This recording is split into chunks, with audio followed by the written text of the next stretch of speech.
ತಮ್ಮೆಲ್ಲರಿಗೂ ವಚನವಾಹಿನಿ ಚಾನಲ್ಗೆ ಆತ್ಮೀಯವಾದ ಸ್ವಾಗತ. ಕಳೆದ ತರಂಗಿಣಿಯ ಅಧ್ಯಾಯದಲ್ಲಿ ಅಕ್ಕ ಮಹಾದೇವಿಯವರು ಕದಳಿಯ ಬನದ ಗರ್ಭಭಾಗಕ್ಕೆ ಬಂದು ಸೇರಿರ್ತಾರೆ. ಅಲ್ಲಿರುವಂತಹ ಕಾಡು ಹೇಗಿತ್ತು ಹಾಗೂ ಅಲ್ಲಿರುವಂತಹ ಗವಿಯು ಹೇಗಿತ್ತು, ಹೇಗೆ ಎಲ್ಲ ಮರಗಳು ಕೂಡ ಗಿಡಗಳು ಹಣ್ಣು ಹಂಪಲಿನಿಂದ ತುಂಬಿದ್ದವು, ಪ್ರಾಣಿಗಳು ಸ್ವಚ್ಛಂದವಾಗಿ ಓಡಾಡ್ತಾ ಇರ್ತವೆ. ಇದೆಲ್ಲದನ್ನು ನಾವು ಸವಿಸ್ತಾರವಾಗಿ ತಿಳಿದುಕೊಂಡಿದ್ದೇವೆ. ಹಾಗೂ ಅಕ್ಕ ಮಹಾದೇವಿಯವರು ತಮ್ಮ ಪೂಜೆಯನ್ನು ಕೂಡ ಆರಂಭ ಮಾಡ್ತಾರೆ.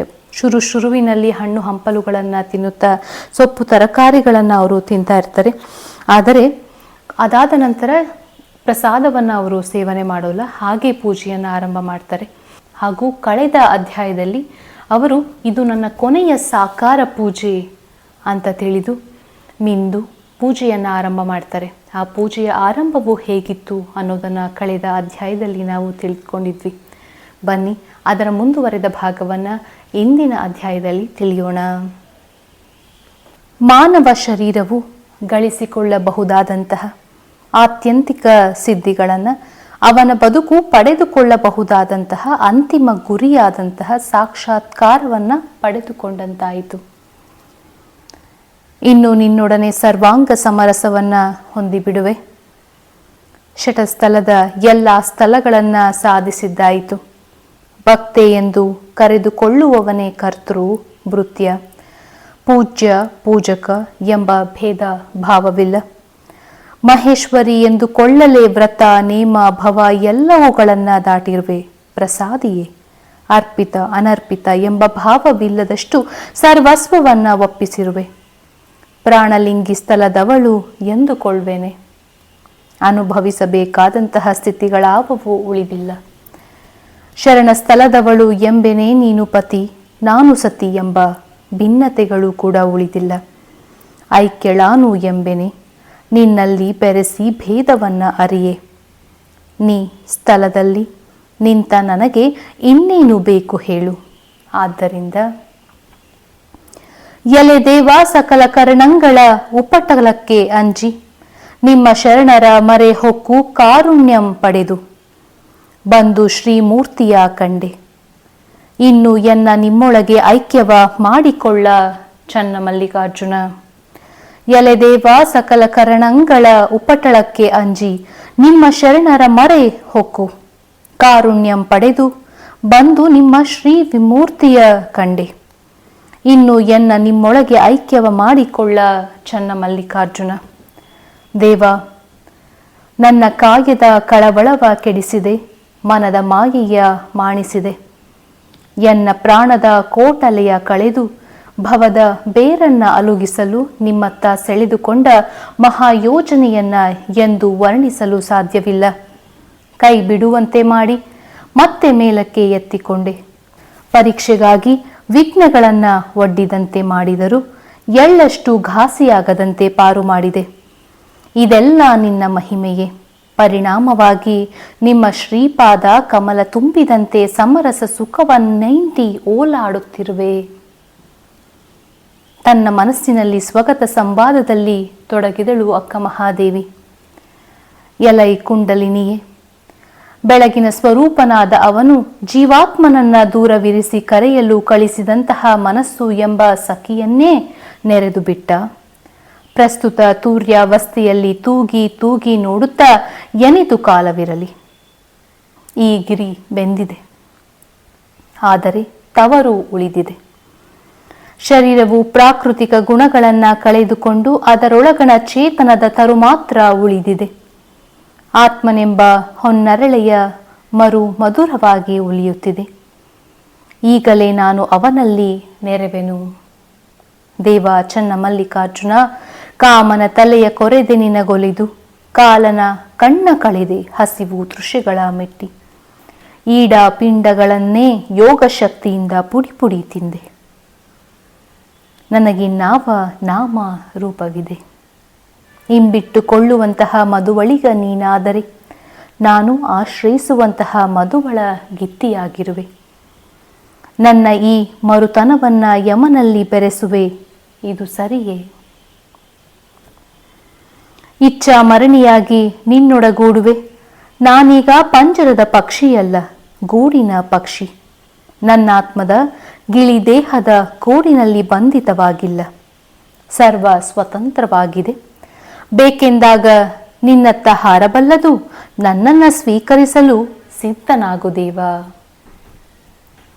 ಮೂಲದ್ವಾರದ ಬೇರ ಮೆಟ್ಟಿ ಭೂಮಂಡಲವನ್ನ ಏರಿದೆ. ಆಚಾರದ ಬೇರ ಹಿಡಿದು ಐಕ್ಯದ ತುದಿಯನ್ನ ಏರಿದೆ.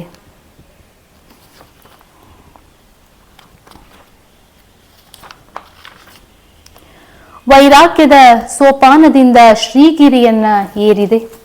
ಕೈಬಿಡಿದು ತೆಗೆದುಕೊಳ್ಳ ಚನ್ನಮಲ್ಲಿಕಾರ್ಜುನ. ಶಿವಯೋಗ ಸಾಧಕಿಯಾಗಿ ಆಧಾರ ಚಕ್ರದಲ್ಲಿ ಹುದುಗಿದ್ದಂತಹ ಕುಂಡಲಿನಿಯನ್ನ ಚೇತರಿಸಿ ಸಹಸ್ರಾರವನ್ನ ಏರಿ ಬೆಳಕನ್ನ ದರ್ಶಿಸಿದೆ. ಶಟಸ್ಥಲದ ಪತಿಗಳಾಗಿ ಭಕ್ತ ಸ್ಥಳದಲ್ಲಿ ಪಾದವಿಟ್ಟು ಐಕ್ಯ ಸ್ಥಳವನ್ನ ಮುಟ್ಟಿ ಅನುಭವದ ಆನಂದವನ್ನ ಉಂಡೆ. ನಿನ್ನ ಸಾಮರಸ್ಯದ ಶ್ರೀಗಿರಿಯನ್ನ ಏರಲು ಒಬ್ಬೊಬ್ಬರು ಒಂದೊಂದು ಸೋಪಾನವನ್ನ ಆರಿಸಿಕೊಂಡರು. ಭಕ್ತಿಯನ್ನ ಓರ್ವರು, ಸಮಾಜ ಸೇವೆಯನ್ನ ಮತ್ತೋರ್ವರು, ಜ್ಞಾನವನ್ನ ಇನ್ನೊಬ್ಬರು ಸಾಧನವಾಗಿ ಬಳಸಿಕೊಂಡರೆ, ನಾನು ವೀರ ವೈರಾಗ್ಯವನ್ನ ನನ್ನ ಸೋಪಾನವಾಗಿ ಆರಿಸಿಕೊಂಡು ನಿನ್ನೆಡೆಗೆ ಬರುವೆ. ನನ್ನನ್ನ ತ್ವರೆಯಿಂದ ಸ್ವಾಗತಿಸು.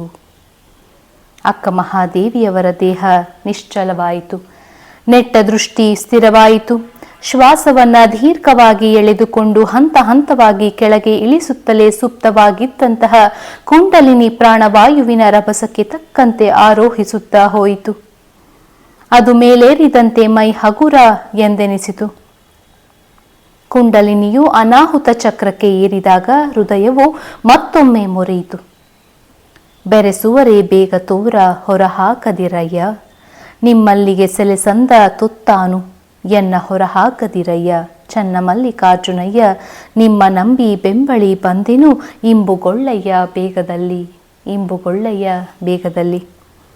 ಕುಂಡಲಿನಿ ಶಕ್ತಿಯು ಆಜ್ಞಾ ಚಕ್ರದಲ್ಲಿ ನೆರೆ ನಿಂತಾಗ ಭೂಮಧ್ಯದಿಂದ ಹೊರಟಂತಹ ಬೆಳಕು ಇಷ್ಟಲಿಂಗದಲ್ಲಿ ಗರಗರನೆ ತಿರುಗುತ್ತಾ ಲಯವಾಗುತ್ತಿತ್ತು. ಇಷ್ಟಲಿಂಗದಲ್ಲಿ ಪ್ರತಿಸ್ಪರ್ಧಿಯಾಗಿ ಉದಿಸಿದಂತಹ ಮತ್ತೊಂದು ಬೆಳಕು ಹಿರಿದಾಗಿ ಇಡೀ ವಿಶ್ವವನ್ನೆಲ್ಲ ವ್ಯಾಪಿಸಿಕೊಂಡಿತ್ತು. ಆ ಮಹಾ ಬೆಳಕು ಸುತ್ತಲೂ ತುಂಬಿಕೊಳ್ಳುತ್ತಾ ಕತ್ತಲೆಯನ್ನ ನುಂಗಿ ನೀರು ಕುಡಿಯುತ್ತಾ ಈಕೆಯನ್ನ ಕೂಡ ನಿಧಾನವಾಗಿ ಬಳಸತೊಡಗಿತು. ಪರಮಾತ್ಮ ಪರಂ ಜ್ಯೋತಿಯ ಬೆಳಗಿನ ಸರಸಿಯಲ್ಲಿ ಆತ್ಮದ ಅರೆಸಂಚೆ ವಿಹರಲಿಸಲು ಆರಂಭವಾಯಿತು. ಆ ಬೆಳಕು ಘನೀಭೂತಗೊಂಡು ಸಂಕುಚಿತಗೊಳ್ಳುತ್ತಾ ಬಿಗಿದಪ್ಪುವಂತಹ ಅನುಭವವಾಗತೊಡಗಿದಾಗ ಅಂದುಕೊಂಡಳು, ಕದಳಿ ಎಂಬುದು ತನು, ಕದಳಿ ಎಂಬುದು ಮನ, ಕದಳಿ ಎಂಬುದು ವಿಷಯಗಳು, ಕದಳಿ ಎಂಬುದು ಭವ ಘೋರಾರಣ್ಯ, ಕದಳಿ ಎಂಬುದ ಗೆದ್ದು ತವೆ ಬದುಕಿ ಬಂದು, ಕದಳಿಯ ಬನದಲ್ಲಿ ಭವಹರನ ಕಂಡೆ, ಭವಗೆದ್ದು ಬಂದ ಮಗಳೇ ಎಂದು ಕರುಣದಿಂದ ತೆಗೆದು ಬಿಗಿದಪ್ಪಿದಡೆ ಚನ್ನಮಲ್ಲಿಕಾರ್ಜುನನ ಹೃದಯ ಕಮಲದಲ್ಲಿ ಅಡಗಿದೆನು. ಚನ್ನಮಲ್ಲಿಕಾರ್ಜುನನ ಹೃದಯ ಕಮಲದಲ್ಲಿ ಅಡಗಿದೆನು. ಆ ಅಲೌಕಿಕ ಬೆಳಗಿನ ವಲಯವು ಸುತ್ತಲೂ ಪರಿಭ್ರಮಿಸತೊಡಗಿತು. ಅಕ್ಕ ಮಹಾದೇವಿಯ ಮನಸ್ಸು ದೀಪ್ತಿಯ ನಿಧಿಯಾದಂತಹ ಪರಂ ಜ್ಯೋತಿ ಸ್ವರೂಪನಿಗೆ ಆರತಿಯನ್ನ ಬೆಳಗಲು ಉತ್ಸುಕವಾಯಿತು ನಿಜ. ಆದರೆ ಎಣ್ಣೆಯಲ್ಲಿ ಬತ್ತಿಯಲ್ಲಿ ಯಾವುದು ಇಲ್ಲದ ಆರತಿಯೇ? ಹೌದು, ಕಂಗಳೇ ಆರತಿ, ಕಾಯವೇ ಕರ, ಒಳಗಿನ ತೇಜಸ್ಸೇ ಬೆಳಕು. ಆರತಿಯ ಗೀತೆಯು ಉಳಿಯತೊಡಗಿತು. ಕಂಗಳ ನೋಟವು ಕಾಯದ ಕರದಲ್ಲಿ, ಲಿಂಗದ ಕೂಟವು ಶಿವ ಶಿವ ಚೆಲುವನು. ಮಂಗಳ ಮೂರ್ತಿ ಮಲೆಗಳ ದೇವಂಗೆತ್ತುವೆ ನಾರತಿಯ, ನಾ ಬೆಳಗುವೆ ನಾರತಿಯ. ಜಗವಂದ್ಯಗೆ ಬೇಟದ ಮಾಡಿದೇನ, ಹಾಗೆಯಾದಡೇನು ಸಂಸಾರಕ್ಕೆಲ್ಲ. ನಗುತ್ತೈದರೆ ಲಜ್ಜೆ ನಾಚಿಕೆಯನ್ನು ತೊರೆದವಳೆಂದೆನ್ನ, ಗಗನಗಿರಿಯ ಮೇಲಿರ್ದಹನೆಂದೆಡೆ ಲಗುನೆಯಾಗಿ ನಾನರಸುತ್ತ ಬಂದೆನು. ಅಗಹರ ಕರುಣಿಸು ನಿಮಗಾನೊಲಿದೆನು ಮಿಗೆ ಒಲಿದಾರತಿಯ. ಬಕುತಿರತಿಯ ಸಂಭಾಷಣೆಯಿಂದವೇ ಯುಕುತಿಯ ಮರೆದೆನು, ಕಾಯದ ಜೀವದ ಪ್ರಕೃತಿಯ ತೊರೆದೆನು. ಸುತ್ತಿದ ಮಾಯಾ ಪಾಶವ ಹರಿತೆನಲ, ಮಾಯಾ ಪಾಶವ ಹರಿತೆನಲ. ಸುಕೃತಿಯಾಯ್ತು ನಿಮ್ಮಯ ನೆನಹಿಂದವೇ, ಮುಕುತಿಯ ಫಲಗಳ ದಾಂಟಿಯೇ ಬಂದೆನು. ಶಕುತಿಯಾದೇನ ಪ್ರಾಣಲಿಂಗಕ್ಕೆ ಮನ ಒಲಿ ದಾರತಿಯ.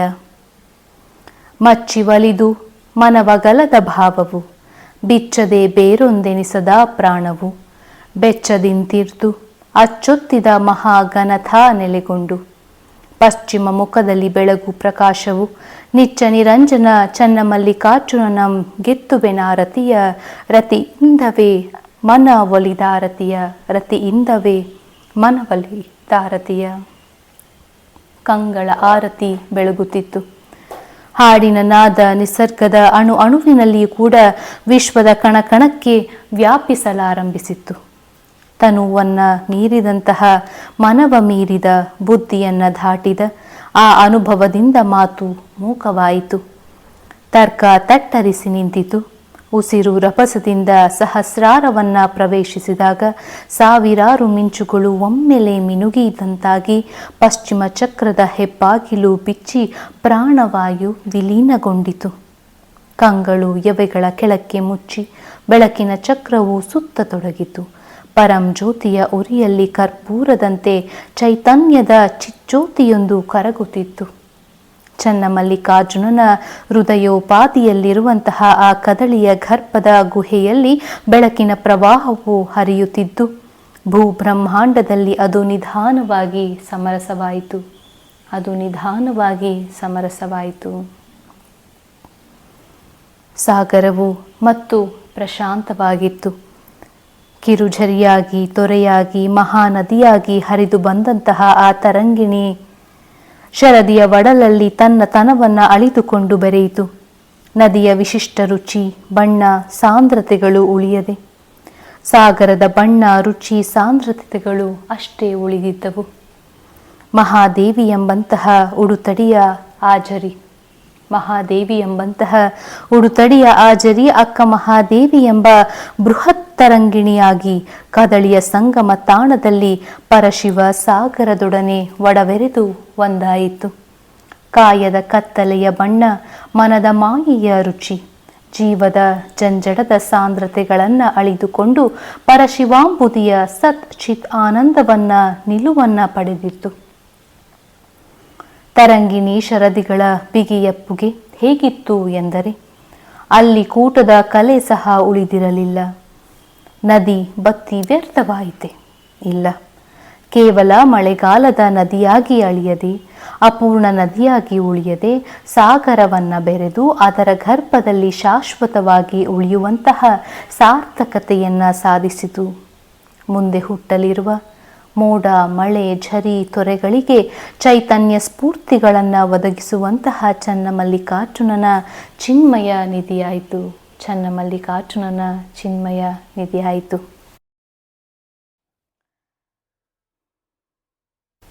ಶರಣರೇ, ಇಂದಿನ ಅಧ್ಯಾಯ ತರಂಗಿಣಿಯ ಕೊನೆಯ ಅಧ್ಯಾಯ ಆಗಿರುತ್ತೆ.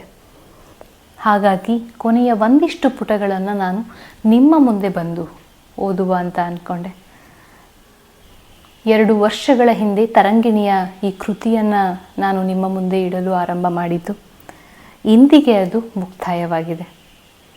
ನೀವು ಕಳೆದ ಅಧ್ಯಾಯಗಳನ್ನೆಲ್ಲ ಕೇಳ್ತಾ ಇದ್ದರೆ ಶುರುವಿನಲ್ಲಿ ಹೇಗೆ ಅಕ್ಕ ಮಹಾದೇವಿಯ ಜನನ ಆಯಿತು, ಜನನಕ್ಕಿಂತ ಮುಂಚೆ ಯಾವ ಒಂದು ಸಂದರ್ಭ ಇತ್ತು ಅವರ ಮನೆಯಲ್ಲಿ, ಮೊದಲ ಗುರುಗಳು ಗುರುಲಿಂಗ ದೇವರಾದರು, ಆನಂತರ ಆಕೆ ಹೇಗೆ ವಿದ್ಯಾಭ್ಯಾಸಕ್ಕೆ ತೊಡಗಿದಳು, ಬಹಳಷ್ಟು ವಿಚಾರಗಳನ್ನು, ಹಾಗೂ ಕೌಶಿಕ ಮಹಾರಾಜನ ಅರಮನೆಗೆ ಹೋದಾಗ ಹೇಗಿತ್ತು ಪರಿಸ್ಥಿತಿ, ಅಲ್ಲಿಂದ ಆಕೆ ಹೇಗೆ ಬಿಟ್ಟು ಓಡಿ ಬಂದಳು, ಹಾಗೂ ಎಷ್ಟೆಲ್ಲ ಕಷ್ಟಗಳನ್ನು ಆಕೆ ಕಲ್ಯಾಣ ಸೇರುವವರೆಗೂ ಕೂಡ ಅನುಭವಿಸಿದ್ದಾರೆ. ಅದೆಲ್ಲದನ್ನು ನಾವು ಸವಿಸ್ತಾರವಾಗಿ ತಿಳಿದುಕೊಂಡಿದ್ದೀವಿ ಕೃತಿಯ ಮೂಲಕ. ಅಷ್ಟೆಲ್ಲ ಕಷ್ಟ ನಷ್ಟಗಳನ್ನು ಅನುಭವಿಸಿ ಆಕೆ ಕಲ್ಯಾಣವನ್ನು ಸೇರಿದಾಗ ಮಹಾನುಭಾವರಾದಂತಹ ಬಹಳಷ್ಟು ಶಿವಶರಣರನ್ನು ಆಕೆ ಒಳಗೊಂಡಾಗ ಅಲ್ಲಿ ಯಾವ ಯಾವ ವಚನಗಳನ್ನು ಆಕೆ ರಚಿಸಿದಳು, ಅಲ್ಲಿಯ ಅನುಭವ ಹೇಗಿತ್ತು, ಹಾಗೂ ಕದಳಿಯಿಂದ ಆಕೆ ಕರೆ ಬಂದಾಗ ಕದಳಿಯ ವನಕ್ಕೆ ಕೂಡ ಅಕ್ಕ ಮಹಾದೇವಿ ಒಬ್ಬಂಟಿಯಾಗಿ ಹೋಗ್ತಾರೆ. ಇದೆಲ್ಲದನ್ನು ನಾವು ಸವಿಸ್ತಾರವಾಗಿ ಈ ಒಂದು ತರಂಗಿಣಿಯ ಕೃತಿಯಲ್ಲಿ ನಾವು ತಿಳಿದುಕೊಂಡಿದ್ದೇವೆ. ಅದ್ಭುತವಾದಂತಹ ಪುಸ್ತಕ. ನಾನು ಮತ್ತೊಮ್ಮೆ ಹೇಳ್ತೇನೆ, ಈ ಕೃತಿಯನ್ನು ನಾನು ಆರಂಭ ಮಾಡಬೇಕಾದಾಗ ಕೂಡ ಹೇಳಿದ್ದೆ, ಮಾತೆ ಮಹಾದೇವಿಯವರು ಬರೆದಿರುವಂತಹ ಪುಸ್ತಕ ಇದು. ಈ ಅಧ್ಯಾಯಗಳಲ್ಲಿ ಕೂಡ ಕೆಲವು ಶರಣರು ನನಗೆ ಕೇಳಿದರು, ಈ ಕೃತಿ ಎಲ್ಲಿ ಸಿಗುತ್ತೆ ಹೇಳಿ ಅಂತ. ನಮ್ಮ ಮನೆಯಲ್ಲಿ ಕೂಡ ತುಂಬ ವರ್ಷಗಳಿಂದ ಇದ್ದಂತಹ ಪುಸ್ತಕ ಇದು. ನಾನು ಇತ್ತೀಚೆಗೆ ನೋಡಿದ ಹಾಗೆ ಮೈಸೂರು ಯೂನಿವರ್ಸಿಟಿ ಆಗಿರಬಹುದು, ಬಸವ ಕಲ್ಯಾಣ ಆಗಿರ್ಬೋದು, ಅಲ್ಲಿ ಈಗ ಪ್ರಿಂಟ್ ಆಗಿಲ್ಲ ಅನ್ನುವಂತಹ ಒಂದು ಮಾತು ನನಗೆ ಕೇಳಿಬಂತು. ಆದರೆ ನನಗೆ ಯಾವಾಗ ಗೊತ್ತಾಗುತ್ತೆ ಎಲ್ಲಿ ತರಂಗಿಣಿ ಲಭ್ಯವಿದೆ ಅಂತ, ಅದನ್ನು ಡೆಫಿನೆಟ್ಲಿ ನಾನು ನಿಮ್ಮ ಮುಂದೆ ಶೇರ್ ಮಾಡ್ತೀನಿ ಅಂತ ಹೇಳ್ತಾ, ನಿಮಗೆ ಅಕ್ಕ ಮಹಾದೇವಿಯವರ ಸಂಪೂರ್ಣ ಜೀವನ ಚರಿತ್ರೆಯನ್ನು ಕೇಳಬೇಕು ಹಾಗೂ ತಿಳಿಯಬೇಕು ಅಂದರೆ ಈ ತರಂಗಿಣಿ ಅಂತಲೇ ಒಂದು ಪಾಡ್ಕಾಸ್ಟನ್ನು ನಾನು ಈ ಚಾನಲಲ್ಲಿ ಕ್ರಿಯೇಟ್ ಮಾಡಿದ್ದೀನಿ. ಪ್ಲೇಲಿಸ್ಟ್ ಕೂಡ ಇದೆ. ಅಲ್ಲಿ ಹೋದರೆ ಅಧ್ಯಾಯ 1ರಿಂದ ಹಿಡಿದು ಐ ಥಿಂಕ್ ಇದು ಅಧ್ಯಾಯ 123, 124 ಆಗುತ್ತೆ, ಅಲ್ಲಿಯವರೆಗೆ ಕೂಡ ಪ್ರತಿ ಒಂದು ಅಧ್ಯಾಯಗಳು ನಿಮಗೆ ಲಭ್ಯವಿದೆ. ಯಾವಾಗಾದರೂ ಕೇಳಬಹುದು, ಎಷ್ಟು ಬಾರಿ ಆದರೂ ಕೇಳಬಹುದು ಅಂತ ಹೇಳ್ತಾ, ನಮ್ಮ ಜೀವನದಲ್ಲಿ ನಾವು ಒಮ್ಮೆ ಆದರೂ ಇಂತಹ ವೀರ ವಿರಾಗಿಣಿ ಅಕ್ಕ ಮಹಾದೇವಿಯವರ ಕಥೆಯನ್ನು ತಿಳಿದುಕೊಳ್ಬೇಕು ಹಾಗೂ ಇದನ್ನು ನಮ್ಮ ಮುಂದಿನ ಜನ್ರೇಷನ್ ಅವ್ರಿಗೂ ಕೂಡ ತಿಳಿಸಬೇಕು ಅಂತ ಹೇಳ್ತಾ, ತಮ್ಮೆಲ್ಲರಿಗೂ ಕೂಡ ಈ ಅಧ್ಯಾಯದ ಮುಖಾಂತರವಾಗಿ ನಾನು ನಮನವನ್ನು ಸಲ್ಲಿಸ್ತಾ ಇದ್ದೇನೆ. ಮುಂದಿನ ದಿನಗಳಲ್ಲಿ ಮತ್ತೊಂದಿಷ್ಟು ಶರಣರ ಜೀವನ ಚರಿತ್ರೆಯನ್ನು ನಿಮ್ಮ ಮುಂದೆ ತರುವಂಥ ಪ್ರಯತ್ನವನ್ನು ನಾನು ಮಾಡ್ತೀನಿ ಅಂತ ಹೇಳ್ತಾ, ತಮ್ಮೆಲ್ಲರಿಗೂ ಕೂಡ ನನ್ನ ಹೃದಯ ಭಾಗದಿಂದ ನಮನಗಳನ್ನು ಅರ್ಪಿಸ್ತಾ ಇದ್ದೇನೆ. ಶರಣು ಶರಣಾರ್ಥಿಗಳು.